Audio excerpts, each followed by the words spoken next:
ಶಾಮನೂರು ಶಿವಶಂಕರಪ್ಪನವರು ಇವತ್ತು ದೈವಾಧೀನರಾಗಿದ್ದಾರೆ. ರಾಜಕೀಯ ರಂಗದಲ್ಲಿ ಭೀಷ್ಮ ಅಂತಾನೆ ಹೆಸರಾಗಿರ್ತಕ್ಕಂಥ ಬಹಳಷ್ಟು ಬಾರಿ MLA ಆಗಿ ಮಂತ್ರಿಯಾಗಿ ಸಮಾಜದ ಕೆಲಸವನ್ನು ಮಾಡಿದ್ದಾರೆ. ಅದಕ್ಕಿಂತ ಮುಖ್ಯವಾಗಿ ವೀರಶೈವ ಸಮಾಜದಲ್ಲಿ ಅಧ್ಯಕ್ಷರಾಗಿ ನೇರ ನುಡಿಯ ಮಾತಾಡ್ತಕ್ಕಂಥ ಒಬ್ಬ ವ್ಯಕ್ತಿಯಾಗಿ ಅವ್ರು ಏನ್ ಹೇಳ್ಬೇಕೋ ಧೈರ್ಯದಿಂದ ಹೇಳಿ ಅದನ್ನು ಅರಿಸುವಂತ ಶಕ್ತಿನೂ ಕೂಡ ಅವ್ರಿಗಿತ್ತು. ಬಹಳಷ್ಟು ಶಿಕ್ಷಣ ಸಂಸ್ಥೆಗಳನ್ನ ದಾವಣಗೆರೆಯಲ್ಲಿ ಜಿಲ್ಲೆಯಲ್ಲಿ ಕಲಿತು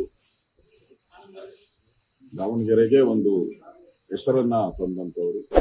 ಶಿಕ್ಷಣ ರಂಗದಲ್ಲಿ ಅವ್ರದೇ ಆದಂತ ಒಂದು ಛಾಪನ್ನ ಒತ್ತಿದ್ದಾರೆ. ಇಂಥ ಒಂದು ಗೌರವಾನ್ವಿತ ವ್ಯಕ್ತಿ ಇವತ್ತು ನಮ್ಮ ಮಧ್ಯೆ ಇಲ್ಲ ಅನ್ನೋದು ನಮ್ಮೆಲ್ಲರಿಗೂ ನೋವು ತಂದಿದೆ. ಅವರ ಇಡೀ ಕುಟುಂಬಕ್ಕೆ, ಅವರ ಅಭಿಮಾನಿಗಳಿಗೆ ಈ ದುಃಖವನ್ನ ಭರಿಸುವಂತ ಶಕ್ತಿ ಭಗವಂತ ನೀಡಲಿ ಅಂತ ಆ ಭಗವಂತನಲ್ಲಿ ಪ್ರಾರ್ಥನೆಯನ್ನು ಮಾಡ್ತಾರೆ. ಲೇಟೆಸ್ಟ್ ಹಾಗೂ ಇಂಟ್ರೆಸ್ಟಿಂಗ್ ಸುದ್ದಿಗಳಿಗಾಗಿ ಬಾಸ್ ಟಿವಿ ಕನ್ನಡ ಚಾನೆಲ್ನ ಸಬ್ಸ್ಕ್ರೈಬ್ ಮಾಡಿ. ಹಾಗೆಯೇ ಬೆಲ್ ಐಕಾನ್ ಪ್ರೆಸ್ ಮಾಡಿ. ಇದರ ಜೊತೆಗೆ ಫೇಸ್ಬುಕ್, ಇನ್ಸ್ಟಾಗ್ರಾಮ್, ಎಕ್ಸ್ನಲ್ಲೂ ಮಿಸ್ ಮಾಡದೆ ಫಾಲೋ ಮಾಡಿ.